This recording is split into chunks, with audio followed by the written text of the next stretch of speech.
روزے کے دوران درود بے شمار۔ حضرت ابی بن کعب رضی اللہ عنہ فرماتے ہیں کہ میں نے رسول اللہ صلی اللہ علیہ وسلم سے عرض کیا، یا رسول اللہ، زیادہ سے زیادہ درود پڑھتا ہوں، مجھے بتائیے کہ دعا مانگنے کے دوران کتنا درود پڑھوں؟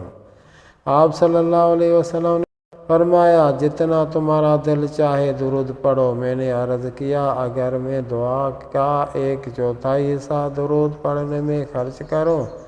رسول اللہ صلی اللہ علیہ وسلم نے فرمایا، جتنا تمہارا دل چاہے، لیکن اگر اور زیادہ بڑھا دو سبحان اللہ، تمہارے لیے حق میں بہتر ہے۔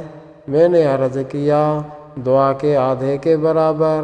رسول اللہ صلی اللہ علیہ وسلم نے فرمایا، بہتر ہے، اگر بڑھا دو تمہارا دل چاہے پڑھو۔ پھر میں نے عرض کیا، اگر میں دعا کے 2/3 حصے میں درود پڑھ لوں؟ آپ صلی اللہ علیہ وسلم نے فرمایا، تمہارا جتنا دل چاہے، لیکن اگر زیادہ درود پڑھو تو تمہارے حق میں بہتر ہے۔